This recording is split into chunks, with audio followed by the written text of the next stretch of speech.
Je voudrais me présenter. Je suis le vice-ministre de l'énergie de la Fédération de Russie. Je suis responsable notamment pour le secteur du pétrole et du gaz et pour la substitution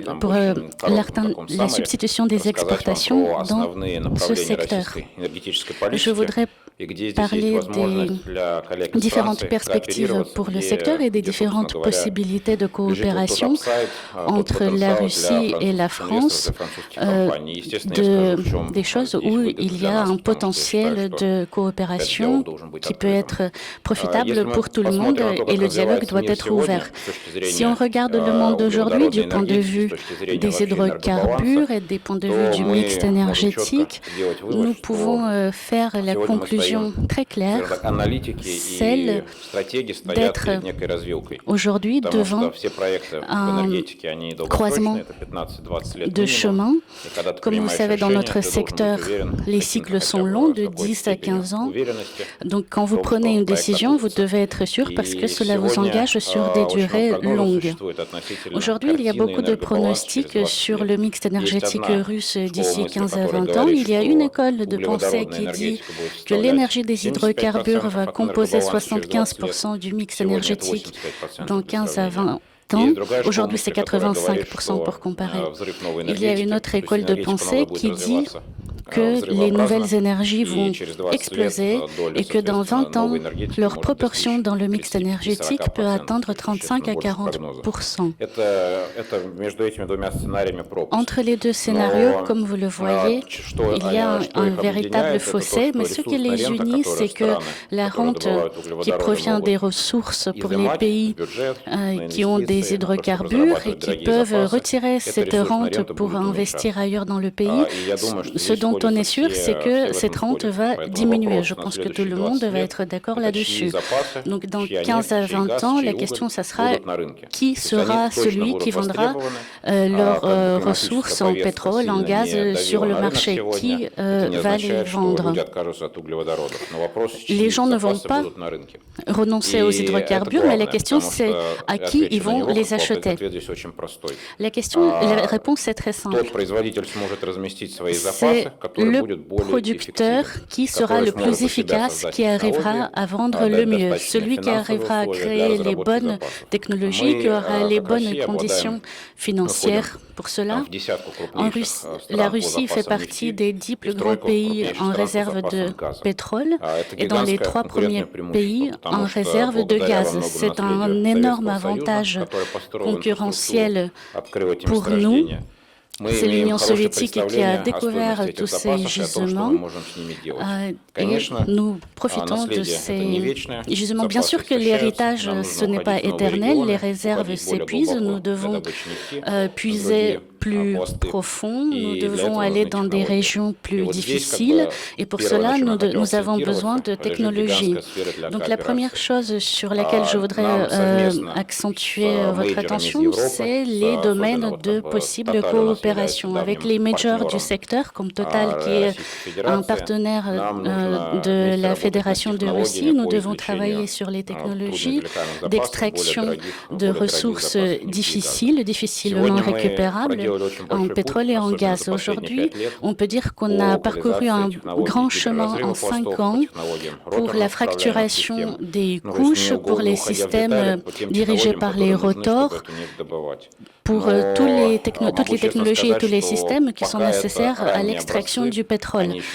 Mais je voudrais dire qu'aujourd'hui, ce sont pas des prototypes, mais des échantillons à leur stade assez précoce. Pour les entreprises françaises, pour Total, pour les majors européens, l'avantage, c'est qu'ils ont accès à des ressources de bonne qualité et qu'ils accèdent à un marché où ils peuvent écouler cette production. Avec la Russie, on peut avoir accès aux pays de l'OPEP, aux pays de l'Asie centrale. On peut marketer ces technologies et proposer une alternative à la situation actuelle. Nous avons aussi des exemples réussis, comme par exemple Yamal SPG, où Total a une part de 20% et Total pense continuer à investir dans des projets de gaz liquéfié en Russie, notamment sur la péninsule de Yamal. Le potentiel de la Fédération de Russie, je dirais même de la péninsule de Yamal, c'est entre 80 et 100 millions de tonnes. C'est l'équivalent du Qatar. Je sais que dans 15 à 20 ans, le marché du gaz liquéfié va doubler et là-dessus, la Russie peut devenir le deuxième Qatar. Alors peut-être qu'il fait un peu plus froid, mais cela sera assez équivalent.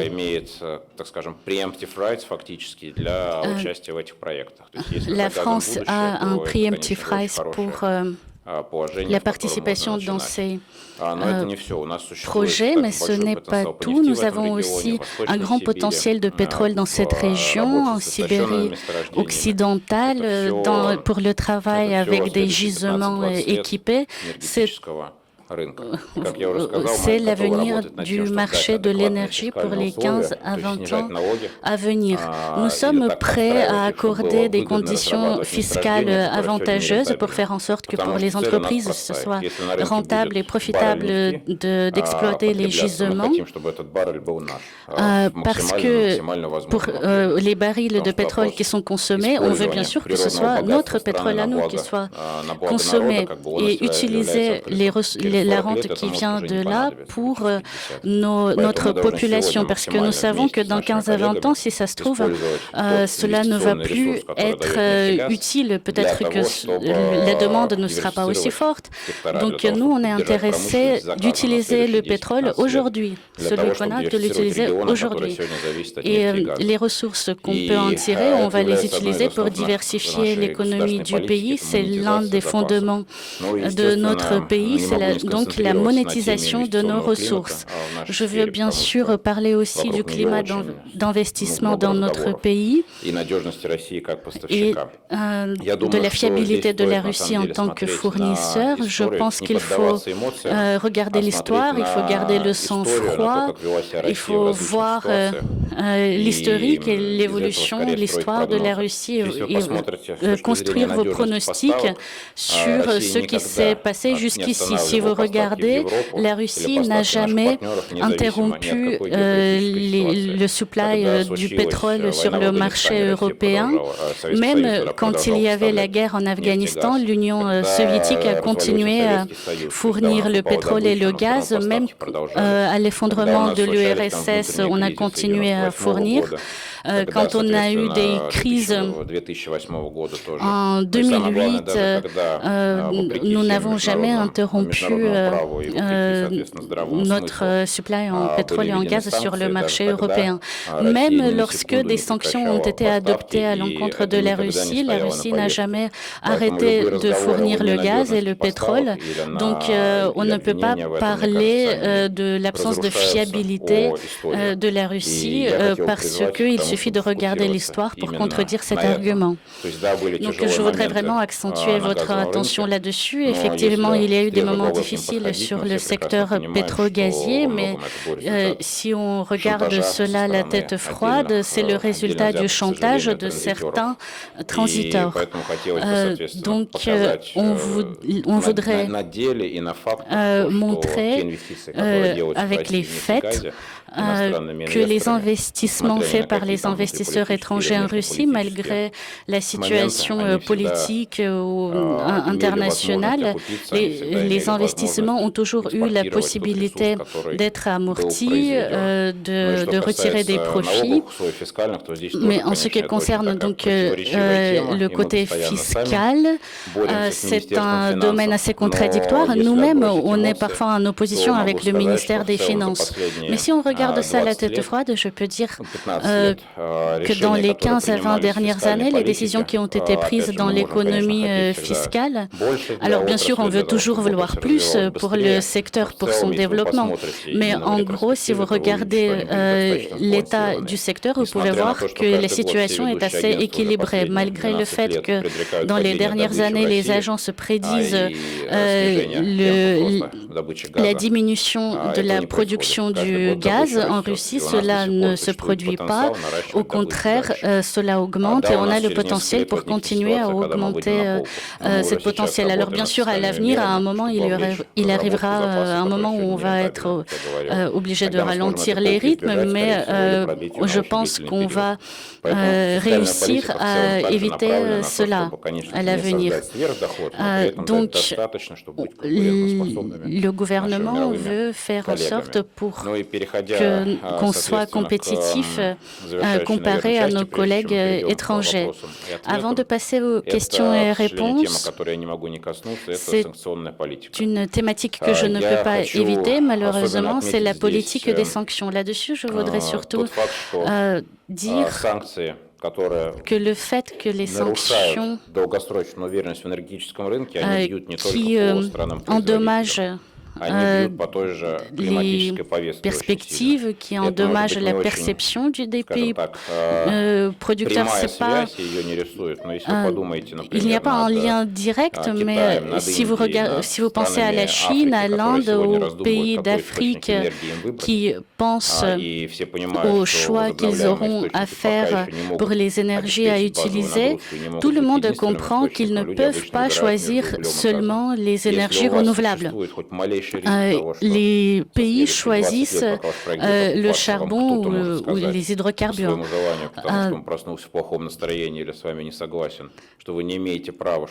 Si quelqu'un vous dit simplement parce qu'il s'est levé de mauvais pied que vous ne pouvez pas utiliser les ressources d'énergie que vous pouvez utiliser, vous pouvez être sûr que tout de même, beaucoup de pays choisissent le charbon. Si les pays se préoccupent de l'état de l'écologie, il faut arrêter les tentatives d'imposer des choix à d'autres et à leur dire ce qu'ils doivent faire et les choix qu'ils doivent faire, les décisions qu'ils doivent prendre, parce que c'est pas très beau tout simplement, et c'est de se tirer la balle dans le pied. Je pense que nous aurons la possibilité ensemble de renoncer à la politique populiste dans des thématiques telles que l'énergie pour la planète, parce que l'énergie est cruciale pour le bien-être de toute notre planète.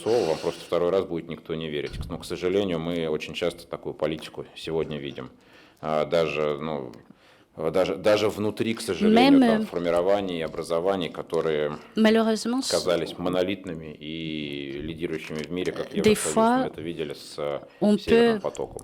Voir ces choix qu'on déplore, y compris dans les pays tels que l'Union européenne, pour le Nord Stream, par exemple. Ce sont des choix que nous déplorons parce que parfois les pays prennent des décisions qui finalement leur font du mal à eux. Mais là-dessus, je voudrais vous faire remarquer que la France, contrairement peut-être à d'autres pays de l'Union européenne, a toujours tenu une position cohérente. Et je pense que le secteur de l'énergie ne peut pas être l'arme de manipulation. Il y a une interdépendance entre la Russie et l'Union européenne. Aussi sur le marché intérieur, ce secteur est très important pour nous parce que c'est 500 000 emplois. Au final, ce que je voudrais dire, pour les ressources renouvelables, la Russie a un accès à des hydrocarbures en abondance, mais aujourd'hui, nous considérons aussi des sources renouvelables, par exemple des collecteurs sur batterie, parce que, comme je l'ai dit, dans 30 ans,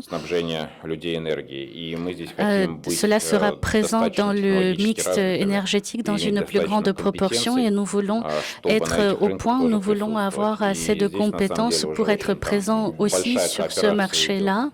Et il y a une coopération assez grande qui est en marche avec des partenaires européens pour construire des éoliens, du solaire sur le territoire de la Russie. Au début, aujourd'hui, on n'en est qu'à ses débuts, mais c'est un secteur auquel on prête attention. On veut être des partenaires avec la France dans ces secteurs. On veut donner des plateformes de présence pour les entreprises françaises pour coopérer sur les nouvelles technologies dans ce secteur pour qu'on puisse ensemble exporter pour entretenir cette compétence dans le monde pour ces technologies. Je voudrais vous remercier encore une fois de m'avoir donné la parole pour pouvoir vous parler du secteur de l'énergie. Je suis prêt à répondre à vos questions. Je suis convaincu que les liens historiques entre la France et la Russie et l'Europe et la Russie, je suis persuadée que ces liens vont devenir une base de croissance pour l'économie dans notre partie du monde. Merci beaucoup. Alors vous avez évoqué 2 écoles en Russie. Évidemment, ça conduira une politique de transition énergétique ambitieuse en Europe à probablement des ventes et des exportations énergétiques moins importantes pour la Russie. Il y a effectivement une école russe qui prétend que, au fond, la Russie pourrait être aussi gagnante dans cette transition énergétique en développant énergie renouvelable, efficacité énergétique pour compenser les pertes de revenus. C'est une étude produite par l'Académie des sciences de Russie et l'Institut Skolkovo.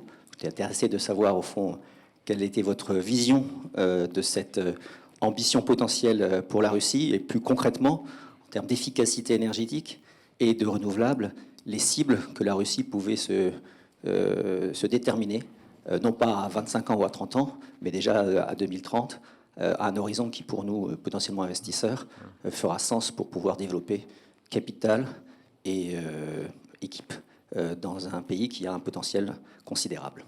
Merci, Monsieur le Ministre.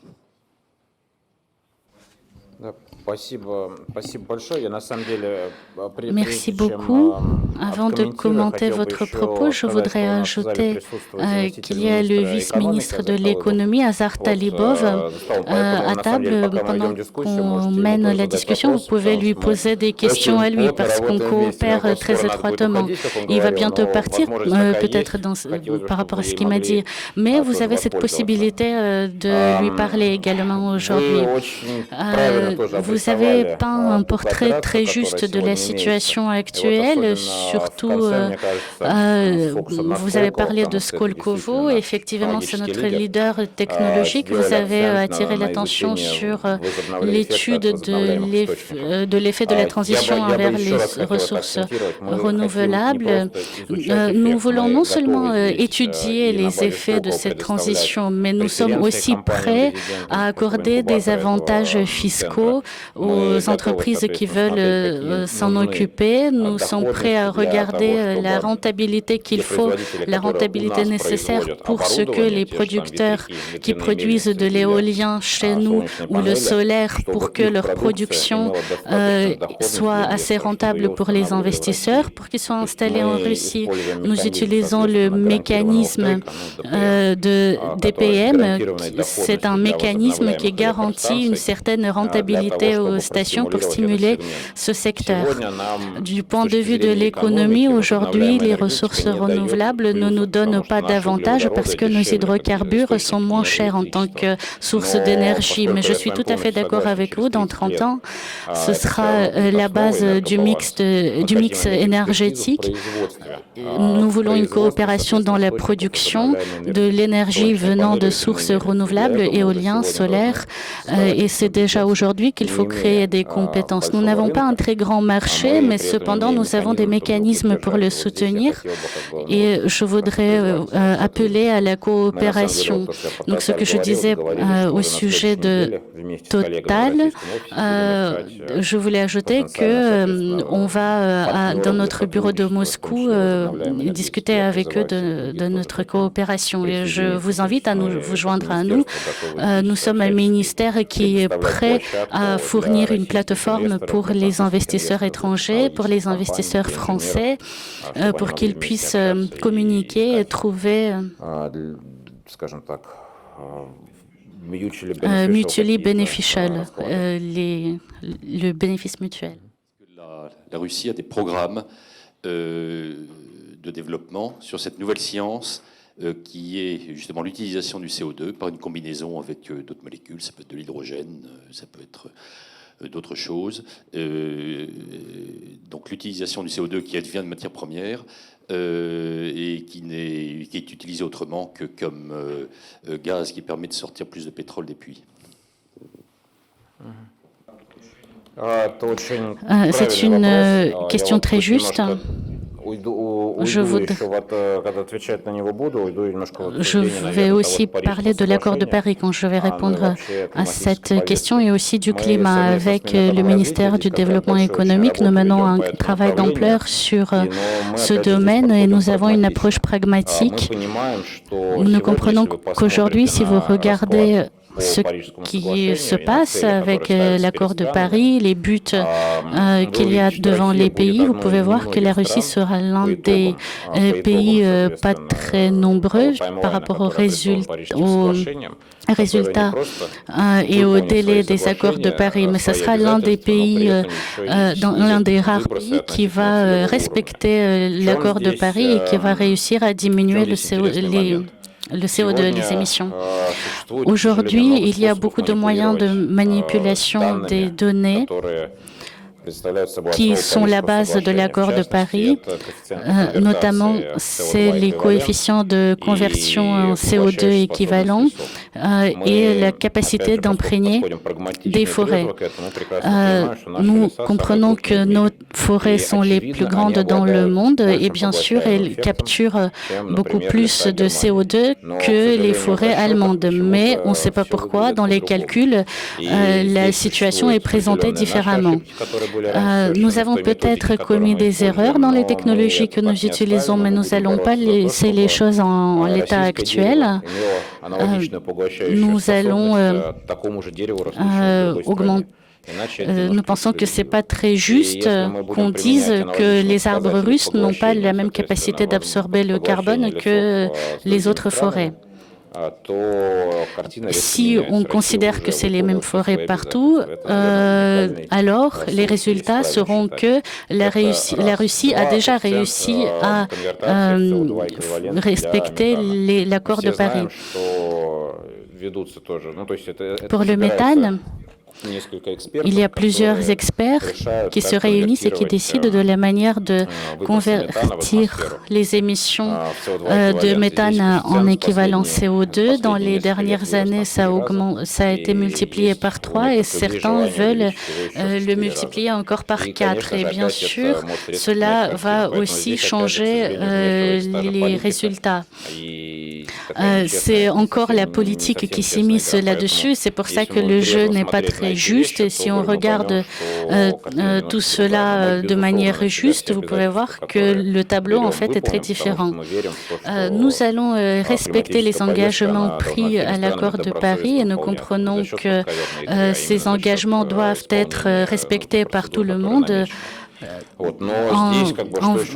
Vraiment, nous parlons beaucoup d'automobiles électriques, nous parlons beaucoup de l'énergie, de la propreté du bilan, mais si vous regardez bien, la voiture électrique en Chine ou aux États-Unis crée plus d'émissions de gaz à effet de serre que les voitures diesel, tout simplement parce que vous mettez du charbon. dans cette voiture. Et non seulement vous mettez du charbon finalement dans cette voiture, mais ce charbon-là, vous le brûlez sur une usine avec un coefficient d'utilité moyen.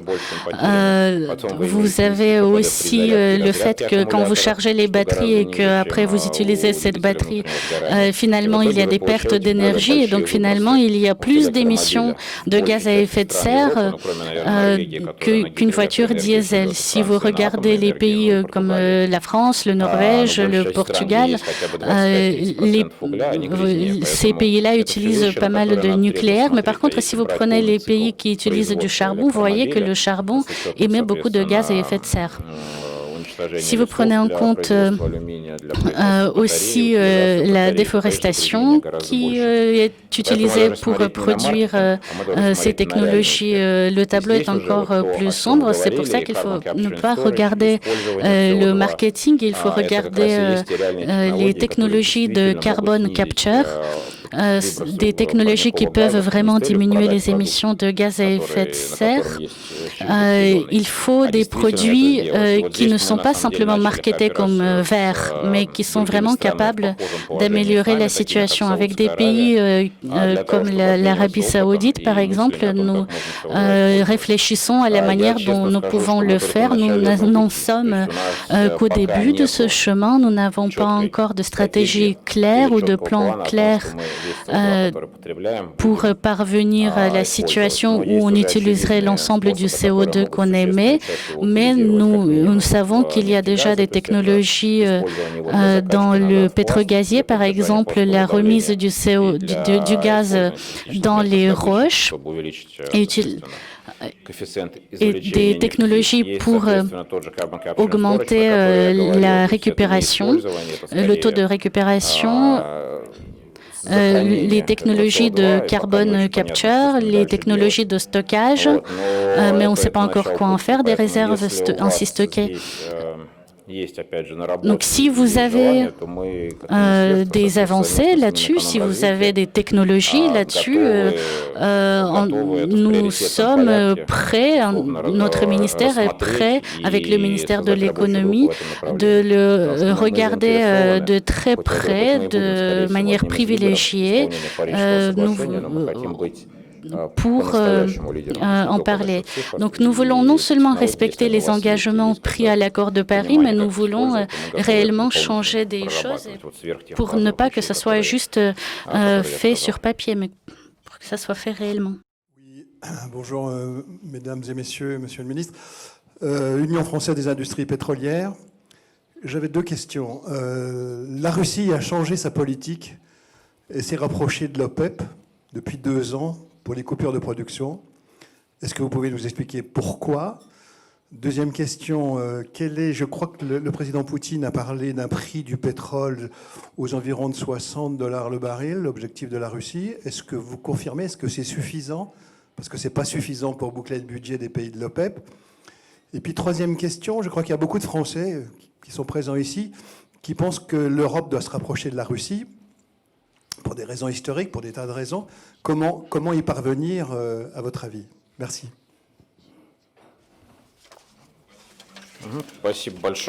Merci beaucoup. Je vais d'abord vous répondre à la question concernant le prix du baril. Quand Vladimir Poutine a parlé de 70, le pétrole à cette époque-là coûtait 70. Et cela nous satisfaisait. Aujourd'hui, c'est 62, ça nous satisfait aussi. Parce que notre budget se base sur le prix du baril à $42. Tout ce qui est plus que 42 est stocké dans le fonds de bien-être national. C'est pour cela que cela n'a aucune influence sur les dépenses dans le budget.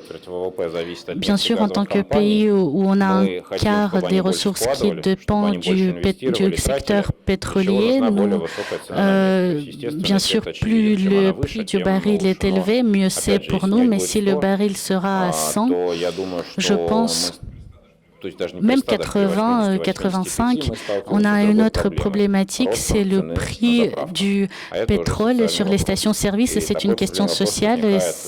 C'est aussi en France, cette question s'est posée de manière assez épineuse. Aux États-Unis aussi, nous pouvons vivre tout à fait correctement avec le prix du baril à 42 ou plus.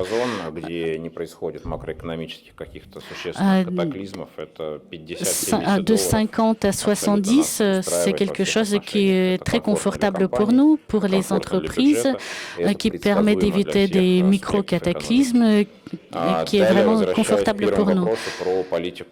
En ce qui concerne la politique de la Russie sur le secteur pétro-gazier en 2014-2016, vous représentez l'Union pétrolière française. Je pense que vous vous souvenez très bien de l'humeur des entreprises pétrolières en 2015-2016. C'était une panique. C'est le mot le plus léger et simple qu'on peut utiliser là-dessus. Je pense que les gens étaient presque en dépression.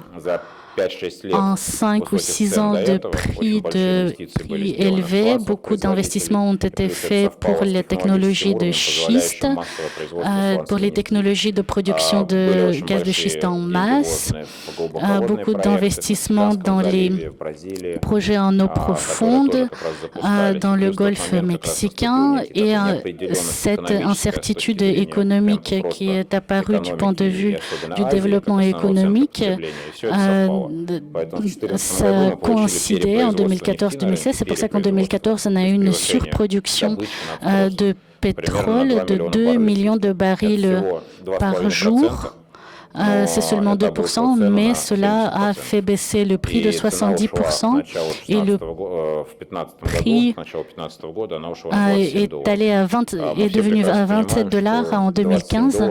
Nous comprenons que $27, c'est très difficile. C'était très difficile pour nous, mais aussi pour tous les autres pays producteurs, parce que cela ne vous donne pas la possibilité de faire des pronostics. $27 ou $30 qui va se maintenir pendant un an peut mener à une chute, une catastrophe dans beaucoup de pays. Et des choses comme ça, des chocs comme ça sont vraiment très mauvais pour n'importe quel pays, parce que cela signifie la sortie du marché pour beaucoup de barils de pétrole. On a vu que dans des tentatives de démocratiser certains pays, vous pouvez voir qu'en Libye, ils ont perdu 1 million de barils. C'est pour cela que le prix a été de $100 aux alentours de 2014. Donc, quand vous perdez 1% de production, cela a déjà un impact très important sur le marché. Nous avons vu ce qui s'est passé au Venezuela, en Irak. Après la chute de production de 2 millions de barils, c'est un choc pour le marché. N'importe quel choc ne vous permet pas de faire de projets, de planifier. Dans le secteur pétro-gazier, comme je vous l'ai dit, les cycles sont longs et il faut au moins 7 à 10 ans de visibilité. Si vous ne pouvez pas anticiper, vous pouvez vous lancer dans un projet et avoir un déficit au bout de 5 ans. Nous pouvons vivre avec $32, mais imaginez qu'à un moment on a 150, mais c'est aussi mauvais pour le marché.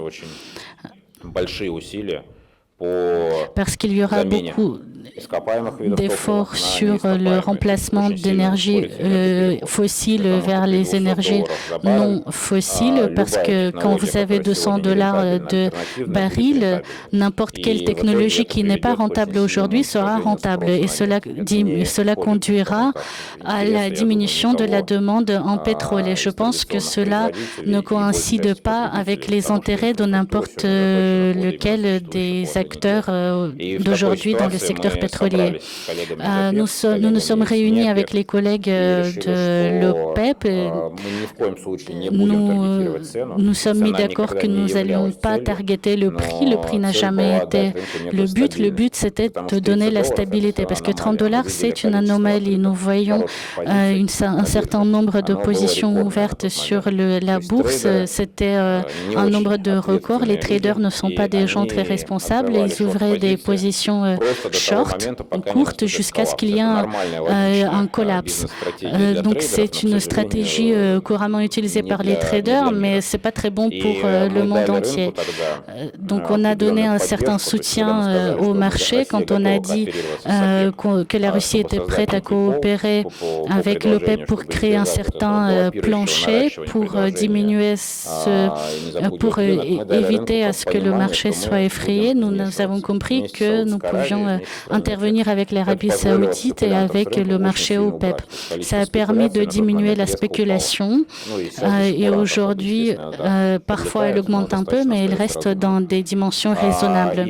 Cela a permis de stabiliser le marché. Vous avez vu qu'en 2015, le pétrole, 2016, pardon.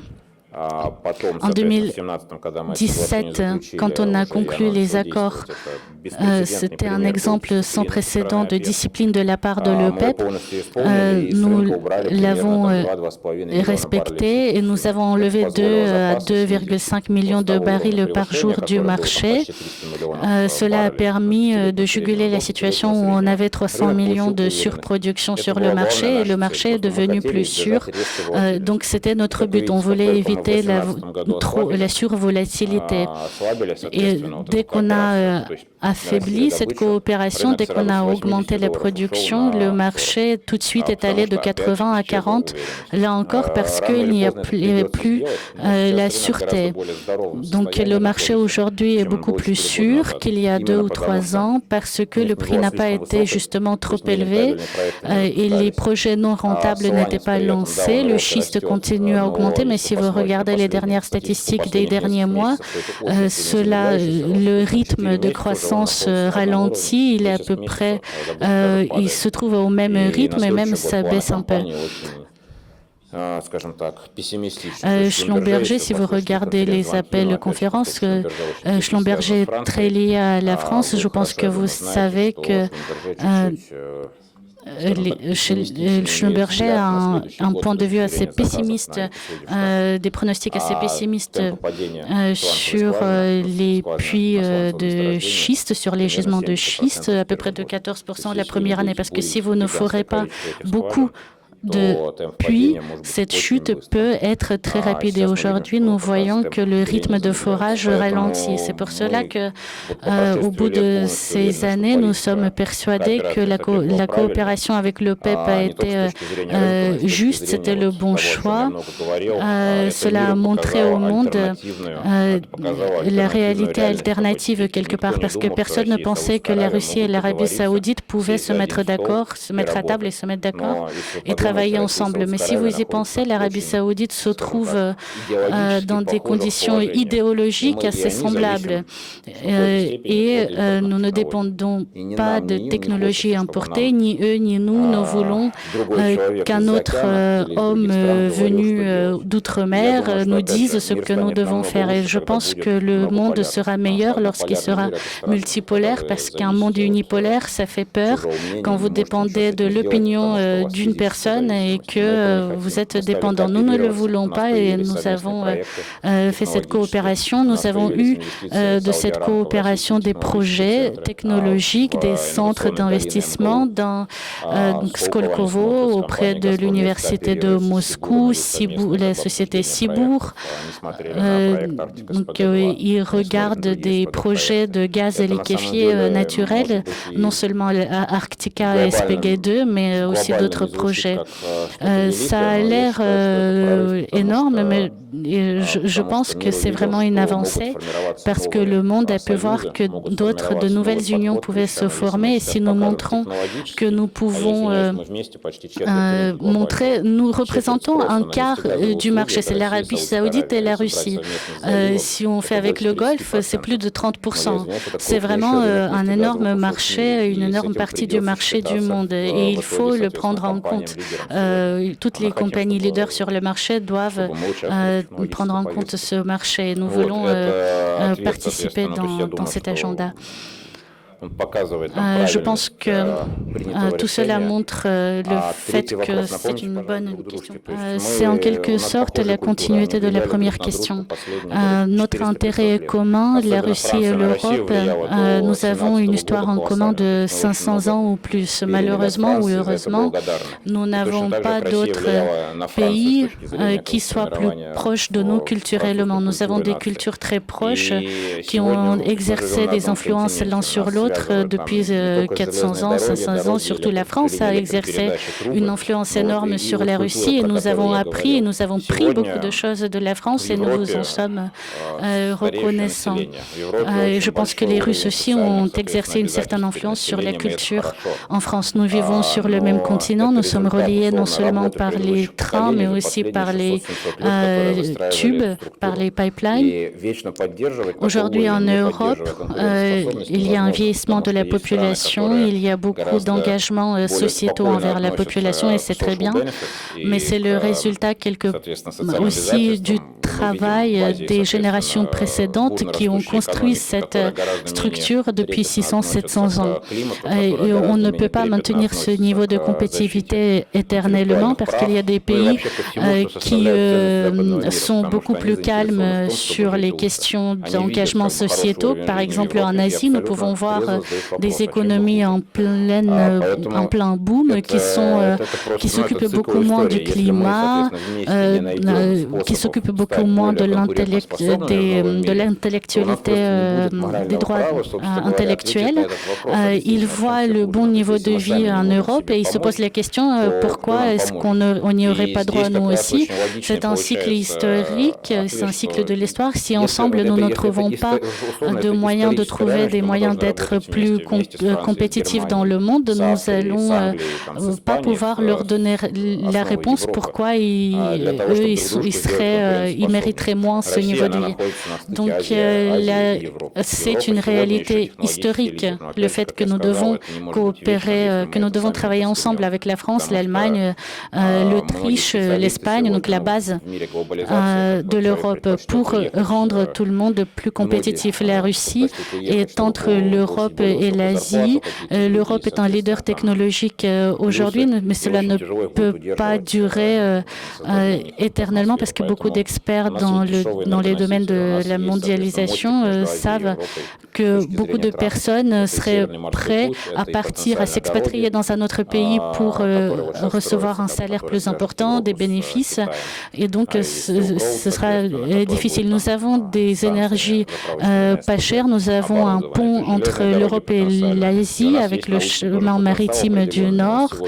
On a des ponts avec donc la Chine, avec l'Asie, des stations pour le gaz naturel liquéfié. Nous avons aussi le potentiel scientifique qui peut être utilisé dans beaucoup de secteurs. Peut-être que dans beaucoup de secteurs, il est moins bon qu'en Europe, mais nous avons la possibilité de l'augmenter pour qu'ensemble, on puisse se battre pour le marché. Donc, je vois ici toutes les prémices nécessaires, tous les prémices nécessaires à la bonne coopération afin qu'on œuvre ensemble au bien-être de nos nations.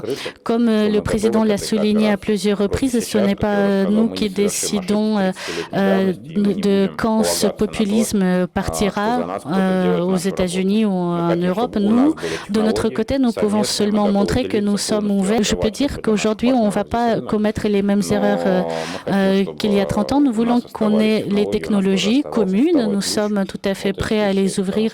On est prêt à ouvrir le marché à nos partenaires, mais nous voulons que les technologies restent aussi chez nous parce que nous ne voulons pas voir se reproduire l'année 2014 où quelqu'un nous dirait que vous n'avez pas le droit d'avoir votre propre opinion. Et deuxième question, quelle est l'articulation entre vous, le ministère, et l'entité en charge de génération de l'énergie, qui, je fais allusion à Rosenergo. Comment ça s'articule entre vos deux entités? Merci.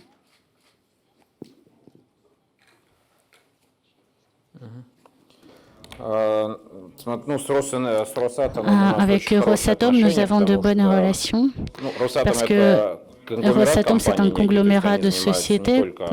Elle s'occupe non seulement de l'énergie nucléaire, mais aussi des brises-glaces nucléaires qui assurent la voie maritime du Nord. Et il s'occupe aussi des armements, qui bien sûr aident dans certaines situations aussi. Il s'occupe aussi de sphères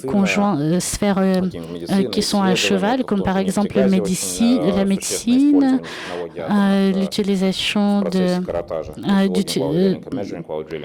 l'utilisation de technologies dans le carottage. On utilise beaucoup les avancées de Rosatom. Dans les sphères qui nous concernent, l'énergie, la voie maritime du Nord, la flotte nucléaire, les technologies d'extraction, nous sommes toujours en communication avec eux, avec M. Likhatchov, avec qui on se contacte toutes les semaines à peu près. On a aussi un opérateur de système qui régule, qui fait du dispatching de l'énergie. Elle, bien sûr, inclut Rosatom dans la charge de base. Donc, ils sont toujours assurés d'avoir la charge de base. On a aussi un bloc de réacteurs nucléaires qui sont en train de construction, qui seront lancés. Le vecteur de développement principal de l'industrie nucléaire, c'est bientôt la modernisation, la reconstruction des réacteurs existants et aussi le portefeuille international où Rosatom a 35 blocs, 25 à 26 contrats réellement conclus sur lesquels il travaille. C'est un marché que nous considérons plus compétitif, mais la Chine aussi évolue ses compétences. Il y a eu des problèmes aussi. Là, on peut rien faire, mais la Chine développe ses compétences très activement et propose ses services à d'autres pays. La Chine va être le marché principal sur le nucléaire dans les 20 ans à venir. Il y a un potentiel en Afrique, oui, dans le Moyen-Orient, mais le potentiel vraiment est en Chine qui va construire des stations nucléaires. C'est dans leur projet. Ensuite, beaucoup de choses vont dépendre aussi de la politique du Japon et de l'Europe s'ils veulent sortir le nucléaire du mix énergétique ou pas. Beaucoup de personnes en parlent. Nous ne sommes pas trop d'accord avec ça parce que c'est la source d'énergie la plus pure. On n'a rien inventé de plus pur. Il y a des peurs, bien sûr, des catastrophes potentielles, mais c'est une énergie pure, pas chère et qui donne la charge de base nécessaire. Et si nous voulons, qui permettra d'atteindre des buts du point de vue de la protection de l'environnement.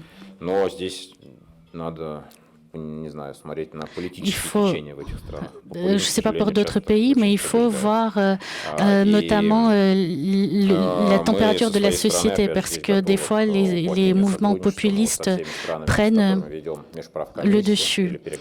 Les pays avec lesquels on est en discussion, Asie, Afrique, le nucléaire occupe une grande partie de notre agenda. Il n'y a pas une commission intergouvernementale avec ces pays-là où on ne parle pas de nucléaire, parce que les pays en développement le regardent assez activement. Merci. J'ai une question au fond, monsieur.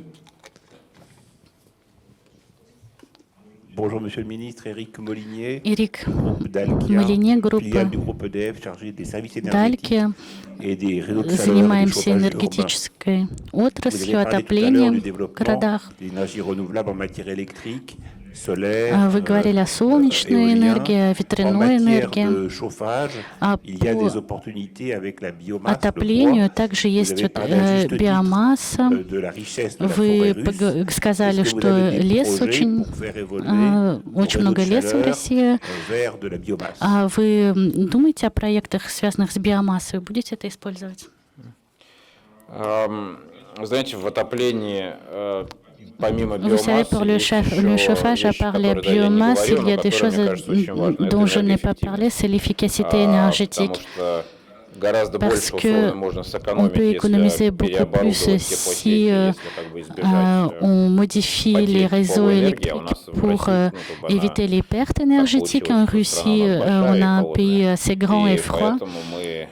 C'est pour cela qu'à la différence d'autres pays, on perd beaucoup d'énergie pour avoir un peu plus chaud. Il y a beaucoup d'héritage soviétique. Ce sont des bâtiments qui ne sont pas énergétiquement efficaces. Beaucoup plus d'intensité de chauffage. Les gens n'ont pas l'habitude de fermer la fenêtre l'hiver. C'est comme si vous essayez de réduire la température en Arabie Saoudite en été avec la clim, la fenêtre ouverte. Donc là-dessus, beaucoup de potentiel pour la coopération, notamment dans le domaine de l'augmentation de l'efficacité énergétique. On a essayé plusieurs fois de regarder cela de plus près. On n'a pas réussi parce que les prix sur les sources d'énergie sont assez bas. Pour être rentable par rapport aux investissements. C'est plus simple pour moi de garder la fenêtre ouverte que d'installer les fenêtres efficaces énergétiquement. En gros, c'est ça la situation pour les citoyens.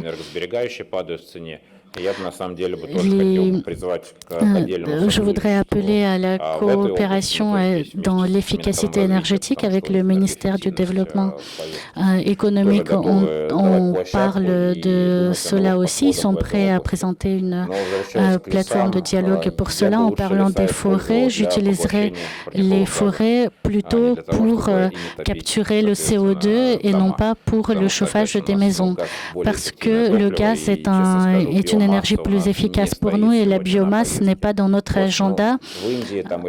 En Inde ou en Chine, où il y a beaucoup de densité de population, où ils ont plus de besoins, moins de pertes énergétiques lorsqu'ils brûlent la biomasse, c'est plus efficace. Moins de distance aussi pour transporter l'énergie. Donc, utilisation plus efficace. Chez nous, ce sera une source plus chère qui ne nous permettra pas d'atteindre nos objectifs. Dans les villages, c'est utilisé historiquement. Dans certaines régions, dans le nord, par exemple, en Carélie, dernièrement, ils utilisent ces épilettes pressées de bois pour chauffer les maisons. Mais c'est assez local. C'est des cas assez locaux, mais du point de vue global, ce n'est pas trop utilisé.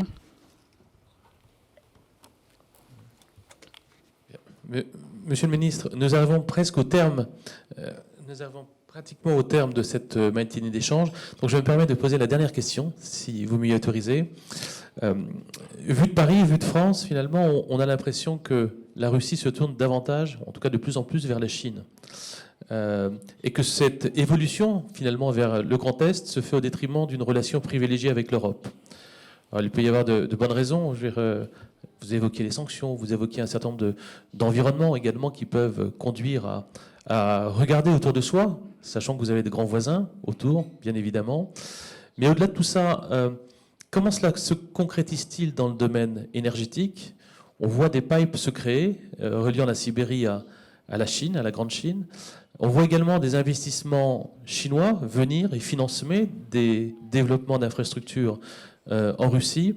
On voit aussi des échanges maintenant qui sont monétisés soit en roubles, soit en yuan, et non plus en euros ou en dollars.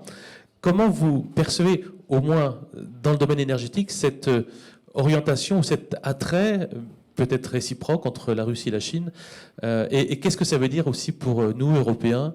Vous avez dit qu'on a un avenir commun, on a quelque chose à partager ensemble, on a des liens, on est dépendants les uns des autres en matière énergétique, mais pas seulement sans doute. Donc qu'est-ce que ça veut dire pour vous, en tant que Russe, ce rapprochement avec la Chine et puis quelles conséquences pour nous, Européens, et notamment nous, Français? C'est une très bonne question. Il y a tous les prémices pour un avenir commun.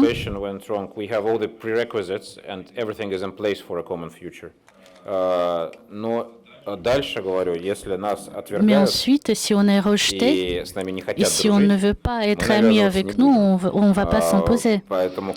C'est pour cela que lorsque je viens avec des roubles et qu'on me dit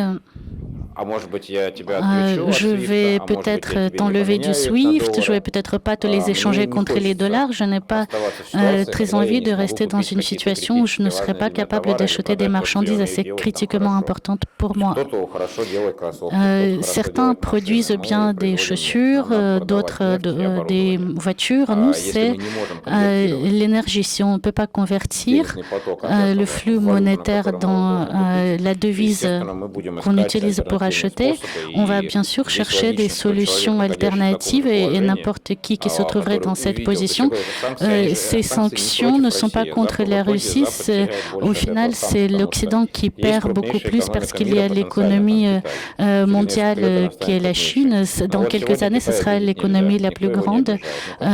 Aujourd'hui, la Chine, on ne peut pas trop dire des choses contre la Chine. Enfin, vous ne pouvez pas trop les vexer. Mais lorsqu'il y a des sanctions qui s'imposent sur l'Iran, la Corée du Nord, la Chine voit les sanctions sur ces pays-là, la Chine voit les sanctions sur la Russie, les États-Unis ont même essayé de faire pression sur l'Europe avec cette politique. La Chine, qu'est-ce qu'elle va faire ? Je suis désolée, mais c'est comme ça que la Deuxième Guerre mondiale a commencé, lorsqu'on a d'abord pris l'Autriche, la Pologne, et ce n'est qu'après que les pays ont dit on va peut-être commencer à faire quelque chose. Mais quand la maison du voisin brûle, le feu va parvenir à votre maison à un moment aussi.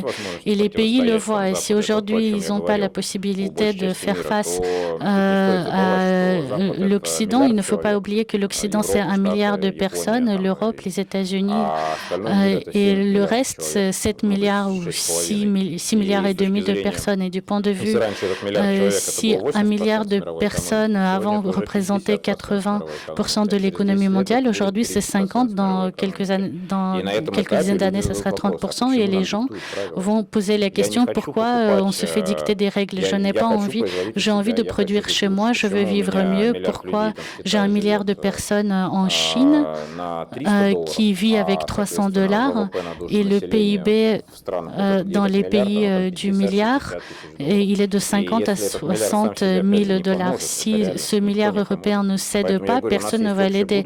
On a un avenir en commun et je le dis parce que nous nous trouvons dans la même position que vous. Nous sommes une puissance historique, une puissance qui a aussi une histoire, des racines culturelles, qui a sur le même trajectoire que l'Europe, peut-être à une étape un peu plus précoce historiquement, et l'Asie est encore plus précoce, mais ils sont très rapides et ils se posent des questions. Et ce n'est qu'en coopérant que nous pouvons résoudre ce problème. Et le monde ne deviendra que meilleur. Nous allons vivre mieux et l'Asie aussi aura la possibilité de vivre mieux. Mais aujourd'hui, nous voyons que l'Asie ne nous tourne pas le dos. Nous voyons que l'Asie ne nous dicte pas la manière de vivre. Nous voyons qu'ils sont prêts à coopérer avec nous parce que c'est une coopération qui est rentable pour tout le monde. Nous recevons le marché, ils reçoivent des énergies pas chères. C'est tout cela dont on pourrait avoir la coopération avec l'Europe, mais eux, ils sont ouverts. Et ils ne disent pas on ne va pas être amis avec vous parce que il y a un ours polaire qui s'est fait tuer chez vous dans le Nord. Moi, je ne comprends pas cette position. Dans toute ma vie, j'ai toujours été pragmatique. J'ai travaillé dans des entreprises occidentales. J'ai vécu en Occident. Je comprends la culture. Je ne comprends pas où va cette culture où le pragmatisme est mis loin et c'est le populisme qui prend le dessus. Pourquoi l'Europe a besoin de ça? Je ne comprends pas. Le monde a déjà une alternative. Peut-être qu'aujourd'hui, elle n'est pas aussi brillante et compréhensible, mais elle existe et on ne pourra pas toujours dicter des règles. J'espère cette coopération avec nos amis traditionnels, la France, l'Allemagne, l'Autriche, parce qu'on a des relations privilégiées et particulières avec ces pays. Ces pays sont en Europe et j'espère qu'en Europe, ces pays vont contribuer au renforcement de l'Europe en tant que puissance culturelle. Nous le voulons. Nous allons continuer à être amis avec l'Asie parce que ce sont nos collègues et nos partenaires, mais nous voulons que l'Europe reste notre partenaire.